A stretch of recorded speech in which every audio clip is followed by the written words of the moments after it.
Kiwi Yarns with Brodie Kane. Kia ora te whānau and welcome to Kiwi Yarns. Today's guest is one of the country's beloved cricket players, Martin Guptill, aka Guppy.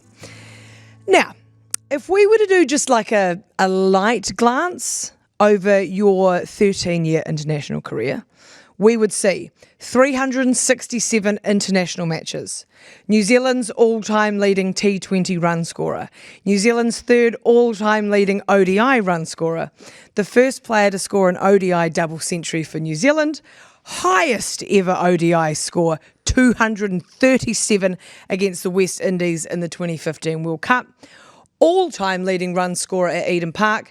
I could go on, but I would like you to be involved. So, Martin Guptill, welcome to Kiwi Yarns. Thank you for having me. How are you?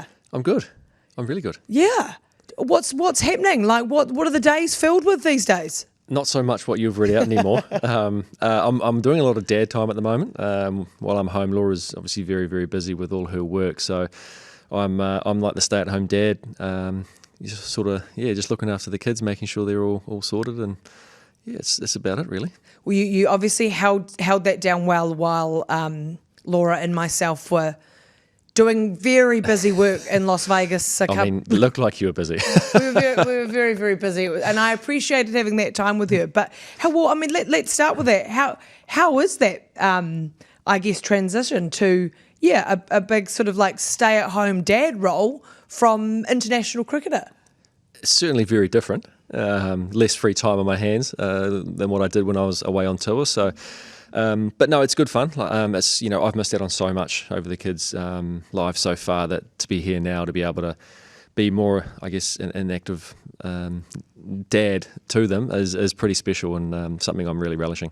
Awesome. I have a few more questions about that and sort of being a professional athlete and a father and stuff. But I want to ask you about also like this next sort of, because obviously you officially announced your retirement at the start of this year.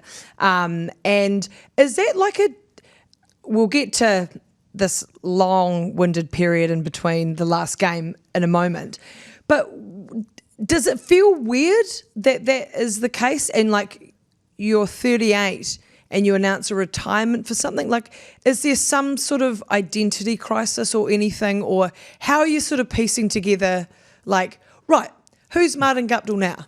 Yeah, it's really weird. Obviously, I've spent pretty much the last 20 years of my life as a professional cricketer. That's all I've sort of ever known. I did have a job before I started playing for Auckland professionally, so I've obviously had that job and then cricket. So to now be a sort of a stay-at-home dad, be less, I guess, active with playing on the playing side of things. It's really strange sort of transition period here. I'm sort of not sure which sort of branch to go down. I've got a couple of things lined up, a commentary gig coming up sort of thing, but other than that I don't have a whole lot on, which is a scary thought because obviously you need to work to make money and that sort of thing. So it's a funny old one, but who knows where it could take me.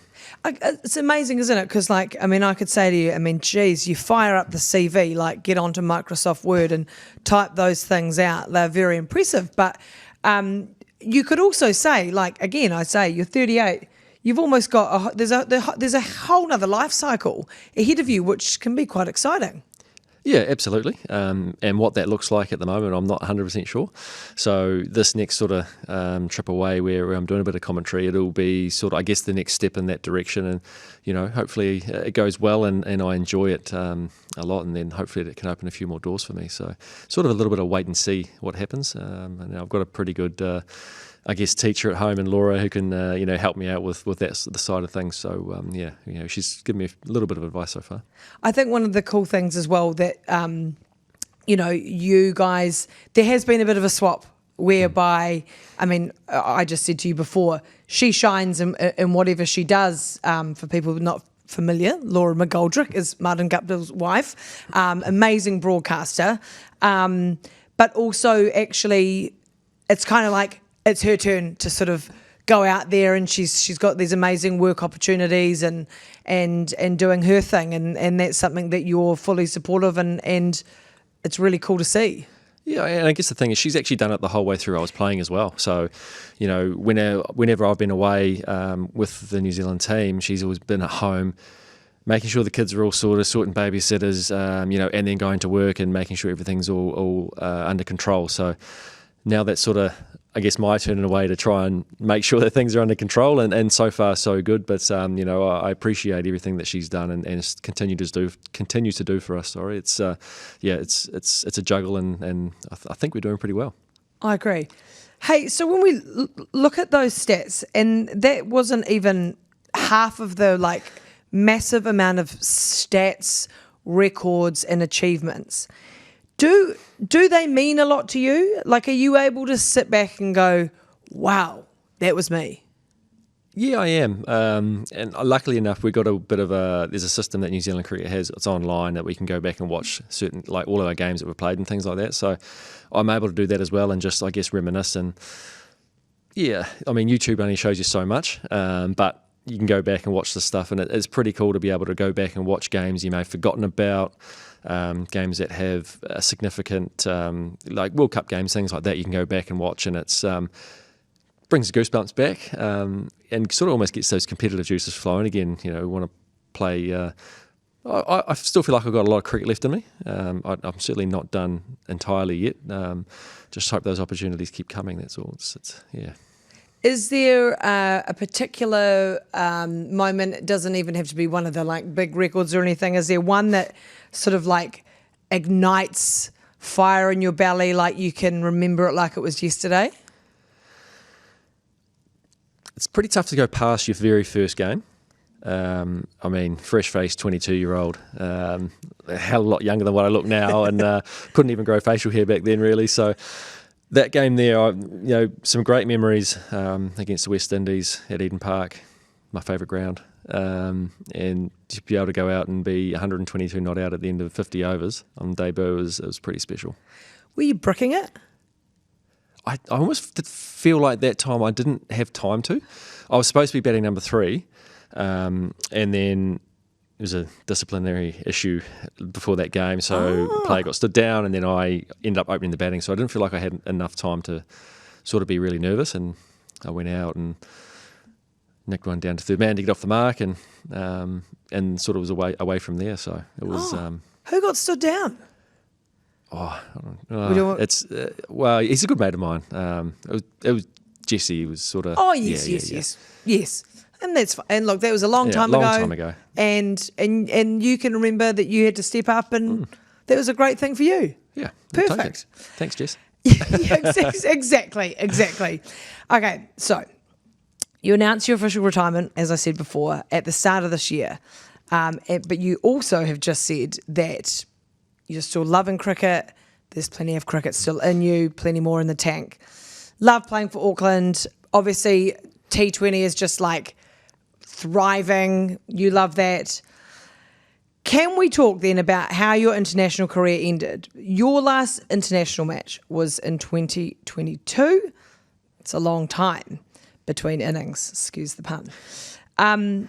So you weren't really ready, and how have you navigated this? Because it just doesn't add up, how it's happened, and it feels like what happened between 2022 and 2025.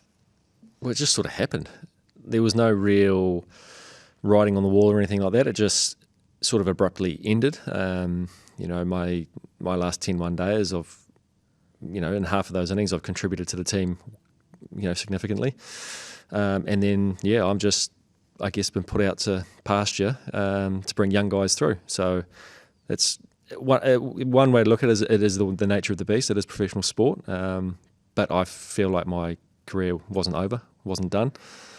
And then, then the right step for me at that time was to go around and play some T20 cricket around the world and try and score some runs and be hopeful for a recall, which never came. So was there ever a conversation where it was like, hey, Marty, just be patient, or hey, thanks, but no thanks? Or was it just no communication? Well, I was told that if there was an ICC event, I'd be in the 15, but I wouldn't be in the starting 11. So I'd be on the bench as a 35-year-old at the time, I think I was. and getting minimal training time, things like that, and I still had a lot left in the tank. So it was just age and stage sort of thing. I thought, I've got plenty of cricket left in me. I'm going to hand my contract back. I've got an offer on the table from Big Bash. Go and play that, go and play some other leagues, and keep playing as long as I can.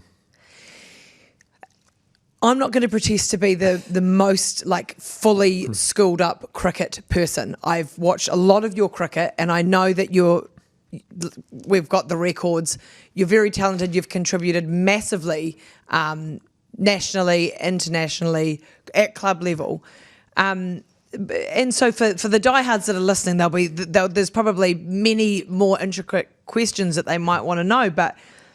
Okay, so you're a bit older. They want to let younger people thrive and shine in that, but also at the same time, I'm like, it kind of doesn't make sense if you're performing well. Yeah, it's a strange one. My last 2 innings, didn't go as well as I would have hoped against Australia 3 years ago. So whether that had anything to do with it, I'm not sure. But look, the way I look at it, it was a series later that season that. Basically, the top 3 or 4 first-choice batters were all at IPL. No one to really open the batting or anything like that. No experienced openers for young guys to learn off. I thought, maybe I'll get a crack there, and it just never came. Never got the opportunity to help the next lot of guys come through, really. So a little bit disappointing at my end. Well, yeah. And so when you decide to announce this year, what's communication been like since your last game? Last communication I had was that I wasn't being selected for the 2023 Cricket World Cup, and that was mid-2023. Wow. And I feel like I'd already been retired for the last sort of 18 to 24 months anyway, so it's a strange one. Because, is it weird that you've thrown all your energy and sort of devoted a massive chunk of your life to doing something and done it well, and then it's just sort of, I guess, just sort of taken away from you, but there's been no sort of finite, right, or even the chance to celebrate something being your last or anything like that? Yeah, very strange. My last game that I played for New Zealand was in Christchurch in a T20 against Bangladesh. We had a tri-series before the T20 World Cup, and I played there, and I was lucky enough to have Laura and the kids there and watching my last game, so that's at least something. But yeah, I mean, it would have been nice to have that send off. I had something earlier this year at Eden Park in between innings of the one dayer that New Zealand Cricket put on, but it's not quite the same. As you see other guys get their swan song and all that sort of thing, and I'm a pretty low key sort of person. Don't really enjoy being the limelight, that sort of thing. So it doesn't matter too much to me. Just feels like a little bit of double standard at times. Mentally then, how has it affected you? Because, I can say that from the outside it sounds like you've been treated pretty badly. How does that feel to go through that? Oh, it's pretty shitty, if I'm being honest. And then my way to deal with it was to immerse myself in more cricket away from New Zealand. And that's the way that I chose to deal with it. Whether it was the right thing to do or not, who knows? And it didn't quite go as well as I would have hoped, that sort of first foray into being a T20 freelancer. But you learn.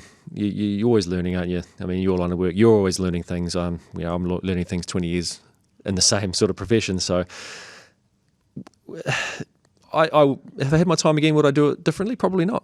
I'd probably still do the same thing, but obviously I would have hoped to have scored a few more runs in that Big Bash campaign I played in, and then go from there. But look, I'm still loving cricket, love playing.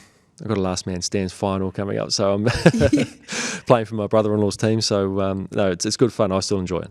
I guess it's one of those things. I guess if we were summarising as well, there's always that age-old saying that's never mix politics within sport. But as we know, there's so much politics in sport. And do you kind of think, as much as it can piss you off and it hurts, that you go, all right, sort of can draw a line in the sand and focus on the next thing? I can. It depends on how things are going, really. I mean, I've been very good at compartmentalising things in my career, and then other times I haven't been that good at it. So it just depends on how everything's going, really. Yeah. And I mean, I think, if something happens to you that you don't deserve to have happen to you, I think you're allowed to sit in that. Right.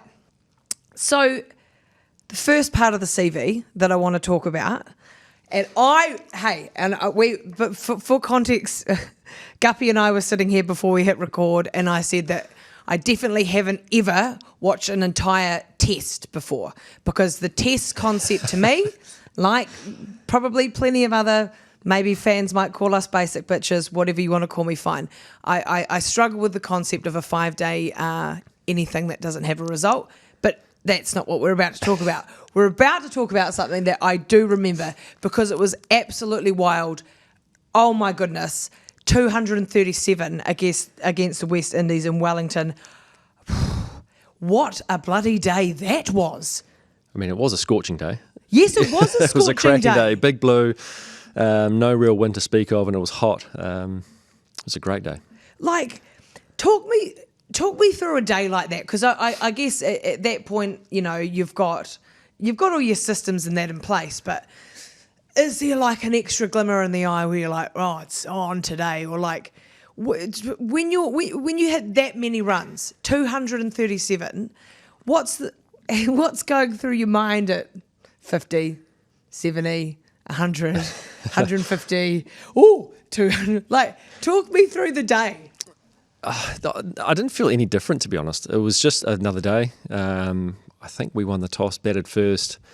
I hit the first ball of the game for 4 down the ground and thought, okay. I had scored 100 the game before against Bangladesh, so I was coming off some decent form after having a rough patch before the World Cup, and then coming into it and starting a little bit slow and then building up, and obviously to this innings was pretty special. But scored 100 the game before, so first ball of the game hit, perfect straight drive for 4.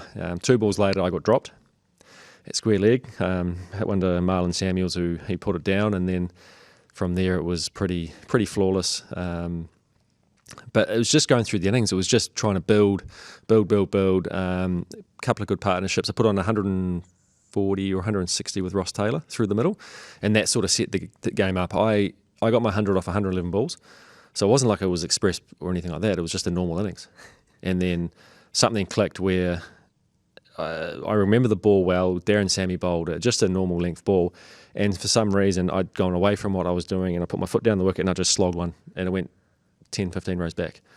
And from there, it just clicked into place, and I hit another 10 sixes in the next 50 balls or something like that. And when you're out there doing that, is there anything better? No. Not in the cricketing sense anyway. It was just one of those days, the second half of it anyway, where whatever I did just turned to gold. Yeah. We had the partnership, we had the base to actually be able to do that, and it just sort of just flowed from there, and I just sort of took control. What's going on out there? I mean, I know that in various games there's sledging and conversations and whatnot going on out there, but on that particular day, is anyone in the West Indies saying anything? You guys, like, what was happening out there? Like, like what was sort of some of the stuff that was going on the ground? There wasn't much, to be honest. I guess when I was going, there's not much that they could say. Yeah. But I'd played with a couple of the guys in the Caribbean Premier League before that. So the keeper, Dinesh Ramden, I've played a couple of years with him, and we were chatting away behind the stumps and things like that. A couple of other guys I played with. And then, it was just total carnage, after I got to 100. Were you, and when you finished, were you exhausted? Well, I think during the mid-40 overs, I started to get cramp in my forearm. Right. So I'm not sure if you can see that on the camera, but my hand ended up like that for about a minute. I couldn't actually move my thumb. I cramped all the way down and all the way through my hand. So I had to get the physio out and help me out. Yeah. Wow. Just these little things. I mean, I don't know why. It was so hot, probably dehydrated. Also, I wore a long sleeve shirt, didn't I? Yeah. Idiot. Okay, yeah, that's... 25 plus degrees and far out, running around like a madman up and down the wicket. Yeah, okay. So you learned from that one. That was one to be mistake. fair, I wore a a long sleeve top in the previous game in Hamilton. That was probably even hotter because it was so humid as well. And I cramped up in that game. So there we go. Here's a classic just chick question. Go for it. I mean, summer sport, is it just tradition or like could we go to shorts and a t-shirt? You know what I mean? Like you're out there in the searing heat. Could we not just put that in the suggestion box that it could be a bit more summer friendly? As a fielder, no. Okay. Yeah, because otherwise I'd have no skin left on my legs. They're sliding around and diving and things like that. That's actually a very good point you make. Yeah. But like, yeah, there's no workaround, is there? Auckland did it back in the 90s. Oh, did they? They played in shorts. And how did that work out for them? Not that well. Not so well when they got a Sri Lankan overseas player to come in and it was too cold for him. Oh, you're fair. Okay, yeah. And I mean here we do have some colder days. Yeah. Okay. No, sorry, I didn't think about the diving on the ground and that kind of thing. Grass burn. Oh yeah. Yeah. You get it still through. Yeah. Because I mean, a lot of grounds in New Zealand or around the world, you have a block which, if there's been cricket played on them previously, it's still pretty hard. Yeah. So you don't really want to wear shorts on there. No, you don't. Hey, one of the things that you are known and respected for as well is you'd always come back from tours and straight into club cricket, straight into playing for Auckland. Not everyone did that. Why was that so important to you? I just love playing cricket. Like obviously, that was probably more when I was a bit younger. And since I've had a family, it's sort of changed about where I'd come home and spend time with the family before going back to playing cricket. But when I was younger, definitely, to jump back in and playing. Played when I got dropped from the Test team after an India tour in 2016. I went and played for Auckland the next couple of games and did pretty well. So it was just like playing. I guess as well, like because. Yeah, you can get dropped and picked. Is going and playing as well also maybe a good way to distract yourself or like harness some energy elsewhere? Absolutely, yeah. Is there any, because obviously there's Test sides, ODI, T20 sides. In the midst of that, is there rivalries and competitive nature when people get picked? Because it just seems so like it's quite intimate. You're watching who gets picked, and it's so clear when someone gets dropped. Is that part of like, oh, Buggerlug's got in over me? Like, is there any of that at all? No, I wouldn't have thought too much. I haven't noticed it like being within the team or anything like that, and any sort of whispers around. Yeah, but I mean, like, so for instance, like if you know that someone like as a player. You can identify if someone is coming up through the ranks and you're like, oh, shit, he might take my spot. I've never thought that Yeah. when I've been playing. I mean, that's not something you can't control, isn't it? All you can control is what you're doing and how you're going. So if you're worrying about that, it takes away from what you're trying to do in the middle. Yeah, fair. And that's why you play and I don't. Now, you've always been sport obsessed. And you're allegedly a good goalie in soccer. Is that... Wow, I haven't played for 21 years. Yeah, so. But do you think that's like... Do you think the fact that you were quite good back then helped you become a good fielder? Or did fielding help me become a good goalie? Throw that back at you. Okay. Yeah, no. I think there was... it could have been a bit of interrelation with it. Yeah. But I was I always, when I was younger days playing soccer, I was in the outfield and I had a season off, came back the next year, everybody had like got so much better than I did, and I was, not very good with my feet anymore, so I was like, well, we didn't have a goalie, so I said, I'll play goal, and then I made the rep teams my first year playing as a goalie, so I just sort of stuck with it. Gosh, it's lonely back there though. Yeah, it can be. It can be, but I just used to walk up with the defence and have a chat. Yeah. I just played goalie once for hockey. It was the most terrifying thing. Slightly different, isn't it? Yeah. I can't believe I survived playing hockey. That is such a dangerous sport. Anyway, cricket, they're all dangerous. Anyway, so who were your idols growing up watching cricket? A few, actually. Always Martin Crowe. Chris Cairns, when I was a bit of an all-rounder, sort of, when I say around 10, 11, 12-ish, around there, Chris Cairns was, and he was obviously such an awesome player for New Zealand. He was up there. And then once I became more of an opening batter, Nathan Astle, just always loved the way he played and used Kookaburra, and that's what I ended up using as well. So it's it was cool. And then obviously getting to work with Martin Crowe when I was playing for New Zealand was pretty special. I do have one big regret on that though. I had the opportunity in 2010 to start working with him, and my stubbornness of this is how I want to play and not being sort of open-minded, I sort of just didn't pursue it, and that could have made me an even better player. So. Bit of a regret there, but I did get to work with him in the end, which was very special. And so at that time, because obviously, he was a big part of your life, a mentor. What can you remember what it was or the specific reasons why you were like, nah? No, I just think it was just young and dumb, really. I think I was 22 or 23. I thought I knew better. Yeah. Clearly I didn't. But look, as I said, I got to work with him from 2014 until he passed, and that was special. That was a great 2 years of figuring out how I wanted to play cricket, and I guess a bit of a resurgence in my game and getting to where I got. Form is such a big thing in cricket as well, and you can have your ups and your downs. How tricky are they to navigate over your career? Like you've mentioned a couple of things, like when you went and played immediately after the last games, your last international games, and you're like, oh, didn't really go that well. So how do you get yourself in and out of those? And is there some sort of like, can you figure out why they happen, or are you able to look back and, like maybe that particular point with Martin, you can see that maybe you should have gone with him? Like, is that how it works for a cricket player when your form comes and goes? Yeah, it's a funny one. Like, I've dealt with it obviously better at some points in my career and other times not so well. And Laura will tell you that, I'm sure, a voice note later. We'll be debriefing. Yeah. But yeah, it is a hard one because at the end of the day, all you want to do is contribute. All I've ever wanted to do is play cricket, score runs, and sort of that be it. But it obviously all doesn't go like that. It doesn't go your way all the time. And learning to deal with failure as a young cricketer who wants to make it is pretty paramount, because as a batter, I think the stat is something you fail 60% of the time, which is quite significant. Yeah. Not as bad as baseball. Baseball, you generally fail 70%. Oh, wow. Yeah. But they play 160 odd games a year. So slightly different. That's actually quite a fascinating stat. 60%.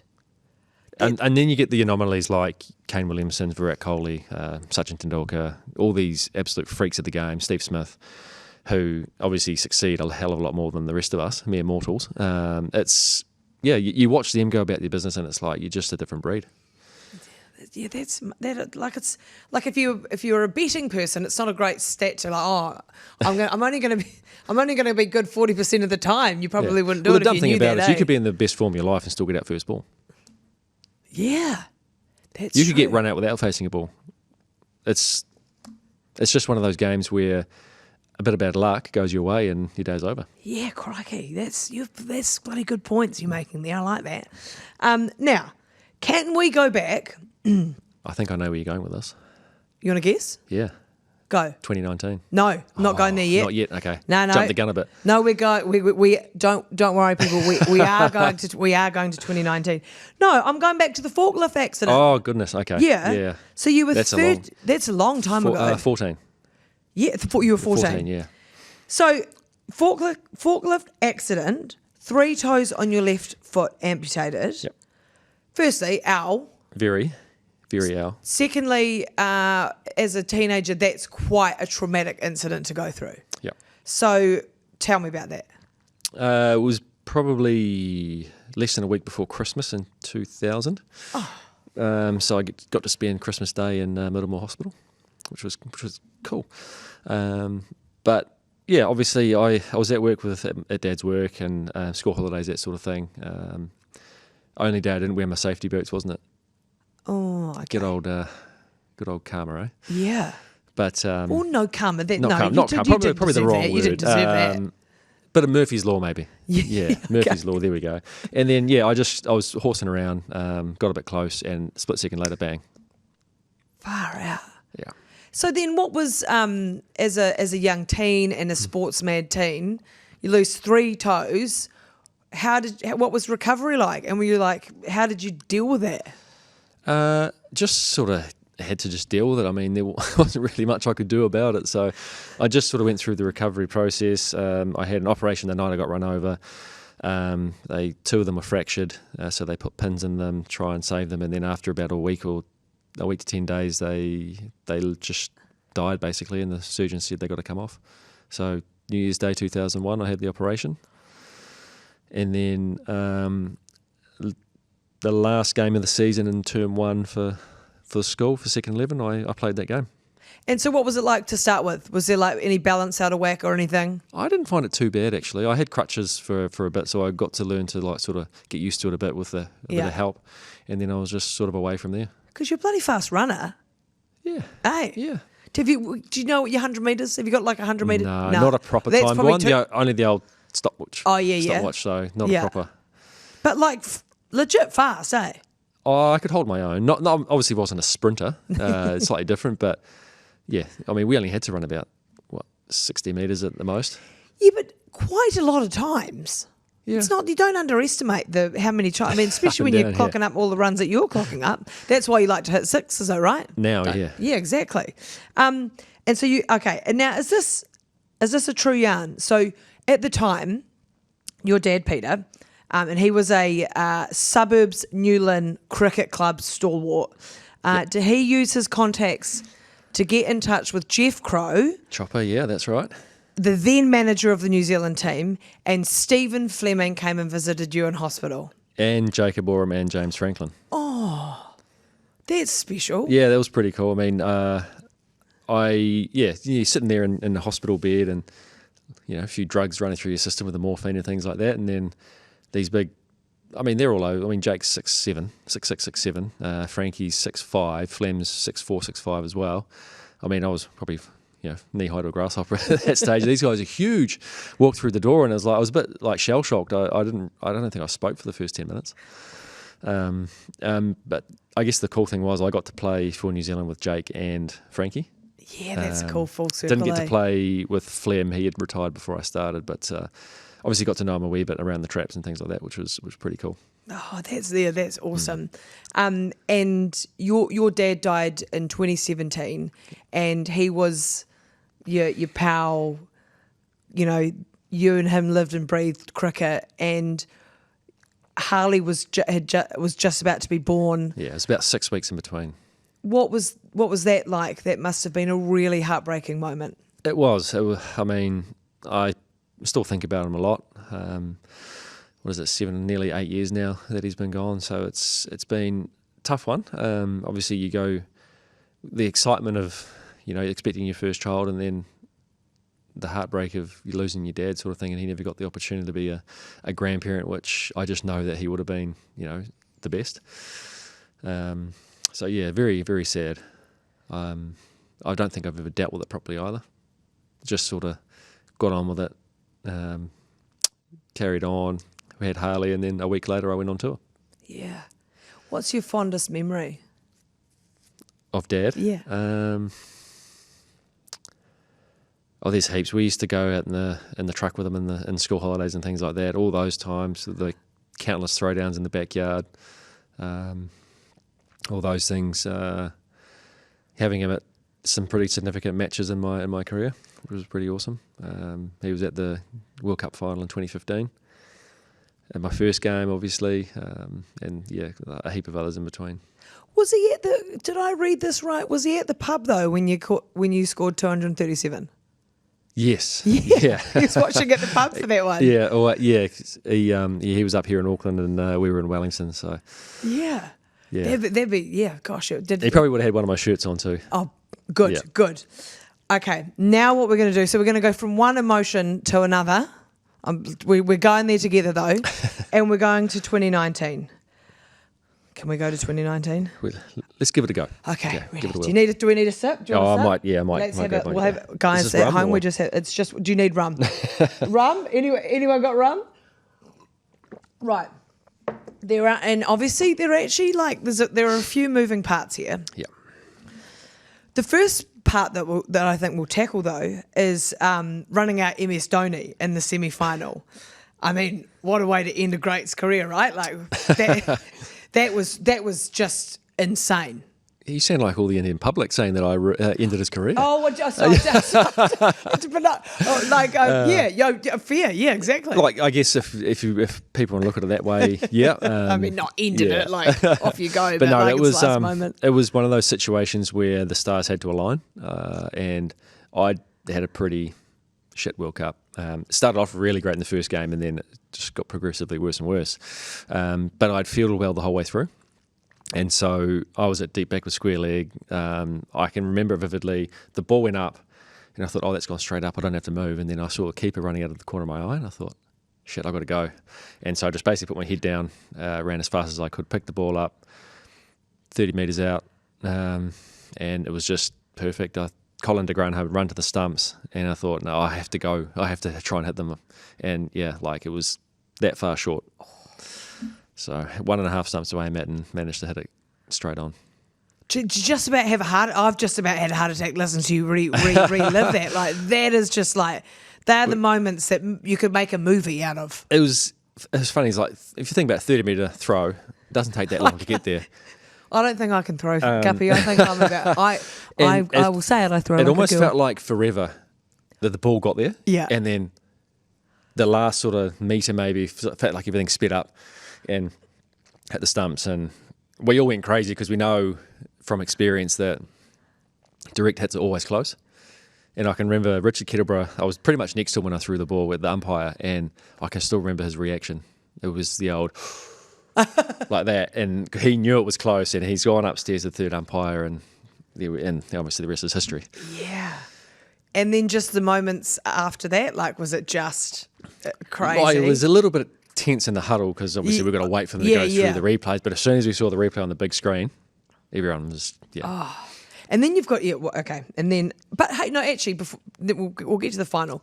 But then, like, you got death threats, and to this day, you still get death threats about that run out. Yeah. What's that? Coming up 6 years after? I mean, this is cricket fans are pretty intense and passionate, but that's too far, obviously. Yeah. But how do you deal with that? Just delete and block. There's not much you can do. 6 years after, they still come through. Yeah. Bloody hell. And, I mean, look, But they weren't always directed at me either. They were directed at Laura and Harley as well. Really? Yeah. That's so unacceptable. Yeah, it's terrible, eh? What? I mean, you love fans and people. The reason you play is, you love the sport, but obviously, it's such a special. Well, for me, one of the reasons I love sport is because you go into it not knowing what's going to happen, and the emotions that you experience from it are unlike so many other things that we do in our day-to-day lives. So it's such a special thing, and I dare say, and we'll get to some positives, but that is not good enough that we have cricket fans in this world that think that it's okay to behave like that. Do you guys get given any insight as to why they behave this way? No, it's just like the Indian fans are crazy about cricket. They love cricket. They live and breathe it. And they just, I guess the emotions just get the better of them. And then they use social media as a means to, write some pretty harsh shit, really. Yeah. I mean, have you ever felt like you needed to go to the police with any of it? I mean, they'd never catch the person or anything like that. There's nothing that they could really do. So I mean, there were thousands of like DMs on Instagram and things like that, and just crazy. What would you say? It took me weeks to actually delete them all. Oh, because that's admin. Yeah, that's you want to clear the if you could delete mass delete them all. To be fair, there were one or two, obviously a handful out of thousands that were actually all right, saying we don't hate you for what you did. It was just part of the game, that sort of thing. But the majority were, pretty bad. Yeah, and I mean, I guess it's a fascinating thing as well, which you would have a very, very good insight into. Is that boy, oh boy, we do love to critique, and here back home as well, we do love to sit in our chairs and offer our expertise. Got a bit of that after the final too. I have no doubt. So without further ado, let's go to the final. And it was. Well, if I'm going to say it's heartbreaking, I can't imagine the break of the heart for you.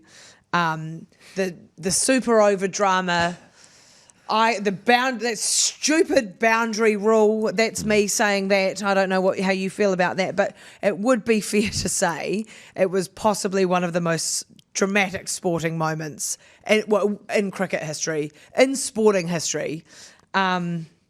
How does it feel to talk about it? Well, funnily enough, the semi-final against India was pretty much the same as well because it ended up being a 2-day one-day. So we batted first on the day it was supposed to be, and then it rained. So we had to come back the next day and finish off our innings, and then India to bat. So, I mean, I don't think that had ever been done before. And then, obviously, we had history with a super over in a one-day game, which I'm pretty sure it was the first one to ever happen. And yeah, like we bowled England out, but they hit more boundaries, so they won. Yeah. So how? Yeah. Well, like that's really sucks, right? Yeah. The rule's been changed now, like literally 2 days after that happened. But that makes it worse, doesn't it? Yeah, a wee bit. But I mean, to be part of that final, I mean, history making. It was pretty awesome. It was a hell of a game of cricket. And unfortunately, we came on the wrong side of a technicality. And, we came away with nothing, really. Does it make, like, when you think about, like, I'm assuming, actually, I shouldn't assume, have you watched any of it back? I always get tagged in things on the anniversary of it and the anniversary. how far out I was on that dive to try and get back into the crease. So look, it's always going to be there. It's always going to be like that little haunting memory. Yeah. What have you also? The other thing that lives on forever as well. I mean, we know that like photographs and videos and that are really poignant, and there is also that like there's the photo of you sitting on the ground. That's really sad. But it's kind of like also, unfortunately, Guppy, it's a really beautiful photo too because it just encapsulates utter sporting heartbreak. Yeah, and that's always going to be there as well, isn't it? That's probably not one you're going to frame. No, definitely not. But I guess I was charged with being the man for the moment at the time, and New Zealand the coaches had faith in me even after a pretty poor World Cup. That I was the man for the job, and I went out there and did the best that I could. And all I was thinking, the plan was for Jimmy to face the majority because the leg side boundary was shorter for him, and he got a couple away good. And my job was basically get him back on strike and just run, and then came down to that I was facing the last ball, and all I said to myself was just get back down this end, just get back down this end. And Jofra Archer hit pretty much almost the perfect Yorker, and I keep telling people that I actually hit it too well and got run out. So we'll say that. But no, it was just one of those ones it was a ball I couldn't hit for a boundary. Big backlift and everything. Still tried to hit it for a boundary. Got, if it went a metre, left or right or anything like that, I may have got it back in because, it doesn't. But it just happened to go pretty much straight to the fielder. He actually had a poor throw, and I was still out by a long way. But it's just it's a tough one to really think about. I mean, gets my heart going. Yeah, just thinking about it and what could have been. And when you think about what could have been, there's nothing you can do about it. But how often do you allow that to come in? Like, I mean, obviously I've brought it up, but how often do you think about it? Not very much anymore. Sorry. Yeah, I'm going to need counselling after this. But okay, we'll get that. We'll put that on us. Put that on us. But certainly the first couple of weeks after that, I definitely think about it pretty much every day, and what could have been, what could I have done differently, that sort of thing. Because I mean, for some reason, in that like the last few overs of that game, there were some key moments that I was sort of at the centre of. Obviously, the throw that hit the back of Stokes' bat that went for 4 overthrows, which meant they only needed they needed four less runs than what they should have needed. Things like that. Just so happened that I was there. I spoke, I think it was last year, to Sam Whitelock, and he talked about that he hates losing. And cool, that makes sense, right? And I said to him, as a fan of any sport, if we suffer heartbreak or loss, you kind of always say, the sun will come up tomorrow. And we were talking about the Rugby World Cup in Paris, and he did say to me, well, actually, Brodie, it did not come up. It was a shitty day. It rained. I was like, okay, fine, I'll take my cheesy analogy away. But one of the things he said that has always been hugely helpful to him is his family and his children and his wife. So tell me about how special and important they are to you, but how they have helped you through your career. Oh, they've been huge. I mean, Laura's my number one supporter and my number one sort of critic as well. So, like, she's just been so supportive throughout the years. And then having the kids has been just amazing. Like, to have them on tour is just such a great distraction from cricket. I mean, they don't care if I care if I don't score runs, obviously, but they don't care if I score 100 after I get a duck. So to be able to come home to them and just get a big cuddle from them is pretty special, and just makes everything feel better. And how tricky was it in the early days when you were going away and away? Because cricketers are like, that'd be another stat that you could roll out. Like, the amount of time you're away of a year is staggering, isn't it? Yeah. I had a year. It was before we had kids, and I went away. I think I had that winter of 2016. I think I had like 3 weeks at home. 3 weeks at home. Yeah. So how challenging is that for a family? Very. I mean, you go away. I mean, to be fair, we get one opportunity to do it right, and so we have to go and do it, and it is our job. And Laura's been so supportive over the years of that for me, and she got to come away on a few trips here and there as well, which is really cool, really special to have her there. And but that 2016 season, that would have been a hell of a lot harder had we had kids. Harley was born the next year, so it was a little bit easier. As I said, like 3 weeks at home. I think it was something like 10 days in March or April, early April, and 10 days in September. Yeah, it's crazy. Now, knowing what you know about cricket in your career, is it something that with the kids you're like, yeah, come and play, or you're like, no, too much time, or like what, or just supporting them obviously in whatever they do? I just want to support them whatever they do. If they want to play cricket, great. If they don't, I'm not going to force them to play something they don't want to play. So have they shown any inkling? A little bit here and there. Yeah. Little bit, yeah. Little bits. What other things are they loving? They sort of just have a go at everything. Yeah. Baseball, golf, netball, soccer, cricket, a bit of everything really. Awesome. Swimming, yes. Teddy swims. That's actually the name of an artist as well. So good at flat packs. Now we're going to random facts. We're actually going to random facts. And again, I now I'm like, oh my God, people are going to watch this. There's going to be so many like the diehard cricket fans, and I'm like, shit, have I missed anything? Probably heaps that they might be furious about, but also there's a whole bunch of people that'll be like me. They're like, okay, I think we might park cricket for a minute, if that's all right by you. Absolutely. Random guppy fact: good at flat packs. Yeah, I feel like I'm reasonably practical, so I can sit there and look at some instructions and piece it together and do it quite well. I put together my nephew's toy kitchen last week, So, and that's still standing. Our kids' kitchen's still standing from, and did that a few years ago. So I must have done something right. Okay. And actually, no, that I'm coming back to cricket actually right now. You said earlier getting into commentating. So you're quite a shy person. But you've also got a lovely wife that's not that shy. Is she giving you some tips and tricks and training? And are you excited and equal parts excited, terrified, nervous about that?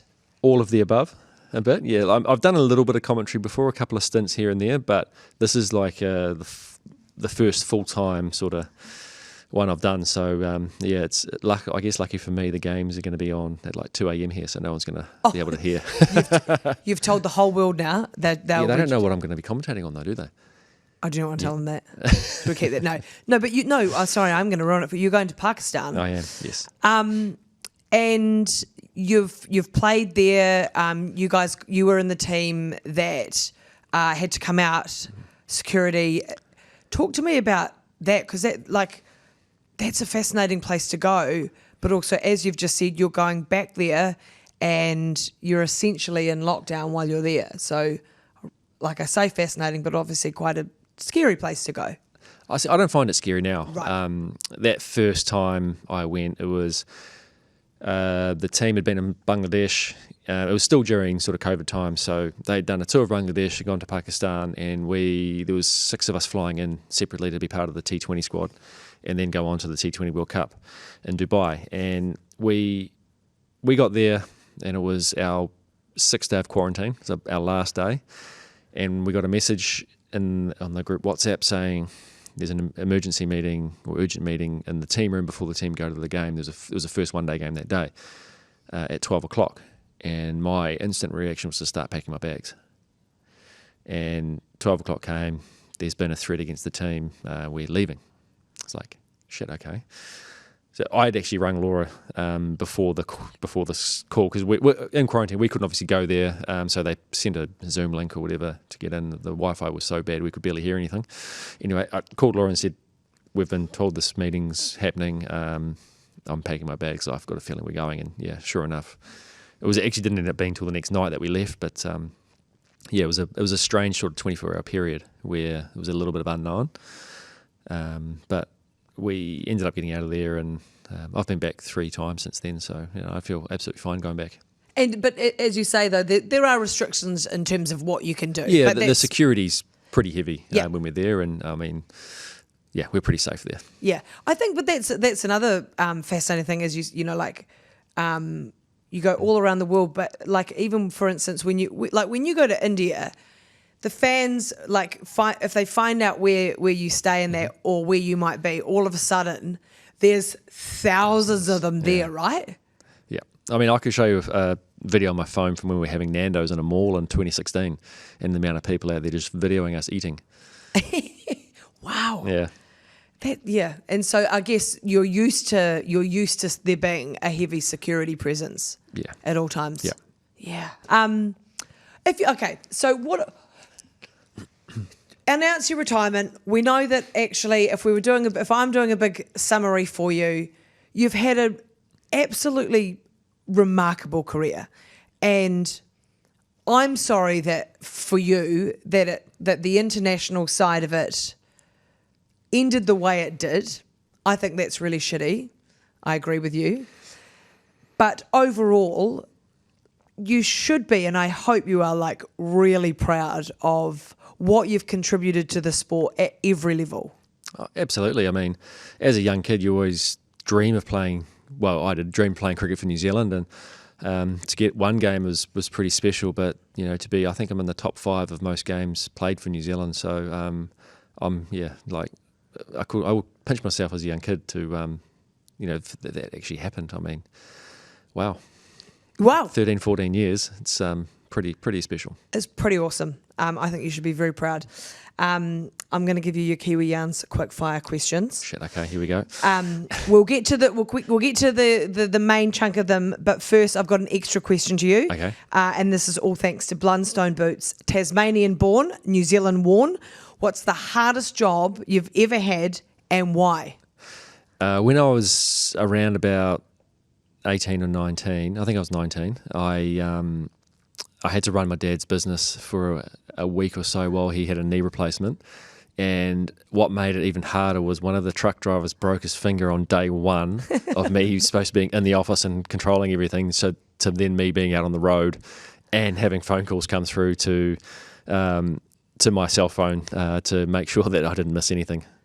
So you're driving the truck. So this is obviously you're allowed to talk on the phone back then. Well, I had one of those earpieces that's sort of in the air with a mouthpiece and then hooked into my phone. So and you're fielding the calls. You're driving along. But also, we used to deliver food ingredients, so like flour and things to bakeries, and bakeries don't have forklifts, so everything was by hand. Oh, so not a forklift doesn't relive trauma.